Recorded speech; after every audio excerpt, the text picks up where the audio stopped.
So tonight we're having Dukkah Crusted Salmon, and I'm going to show you the easy way of doing it. I'll tell you the hard way as well.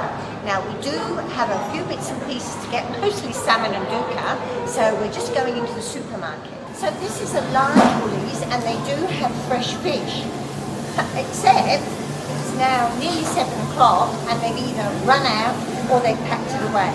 So, but all isn't lost because they do sell fresh fish in the deli department, so we'll go and have a look there.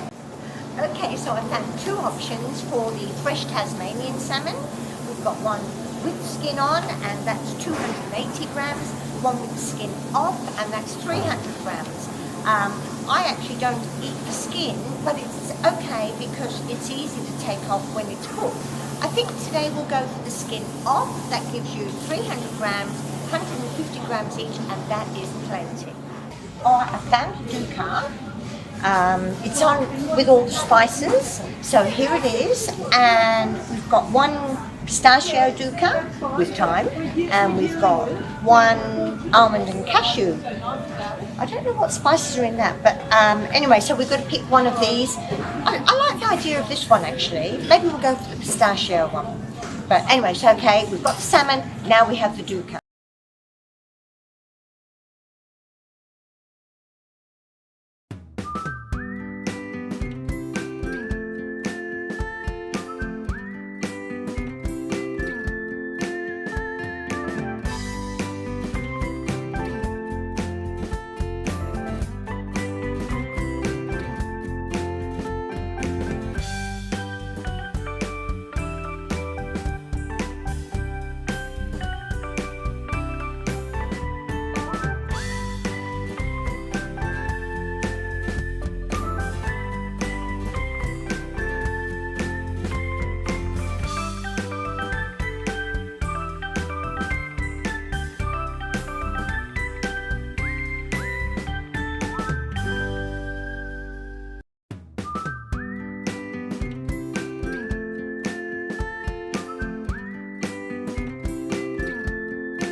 So we've had our dinner and we've cleaned up, and I did that first because it was getting a bit late and we were getting hungry. So now I can have a bit of a chat to you. So what I'm going to do is I'm going to put some professional photos up for you to compare. But basically, if you cook the salmon, your salmon is going to look the same as my salmon. There's no staging, it's all authentic, and we ate it. Honestly, it's for real, and it's all about the nutrition here. So whilst Doug was cooking the salmon, I just steamed up a few veggies. We had turnip and eggplant and carrots, and what else did we have? Oh, broccoli, that's right. So that was a well-balanced meal. But look, you know what? If you prefer salad, that's fine, or rice, or couscous, whatever you like. Salmon will go with anything. Dukkah is a mixture of nuts and seeds and spices. And in the old days, I actually did make my own until I discovered the store-bought one, which is terrific, and there's a couple of different flavors you can have.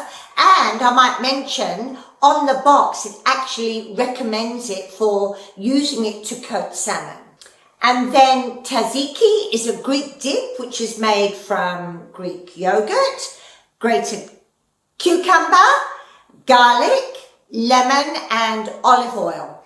Now look, in some recipes you have to squeeze the liquid out of the cucumber. Other recipes you have to strain the yogurt. And other recipes you can use mint leaves or dill. Look, all I'm saying is if you make your own dip and you make your own Dukkah, you're going to add at least half an hour to the cooking process. So honestly, it is so much easier to buy it store-bought, which is just as good. And do you know what? Dinner can be ready in 10, 15 minutes. There's no doubt about it. Salmon is delicious.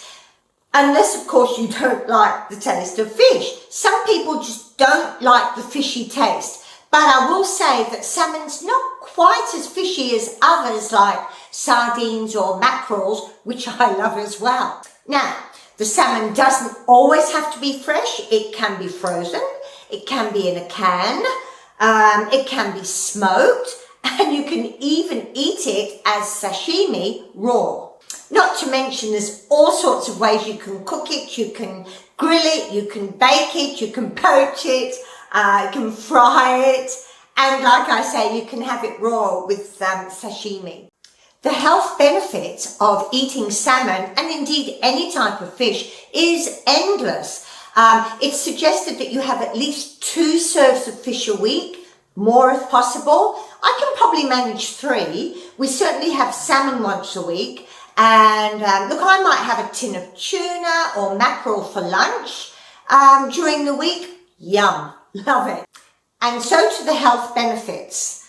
Now, generally speaking, it's all about the omega-3 fatty acids, but I'll just quickly mention a few other nutrients that are in salmon that are useful to have as well. There is selenium, there's potassium, there's the vitamin B groups, and there's phosphorus. That's just to mention a few.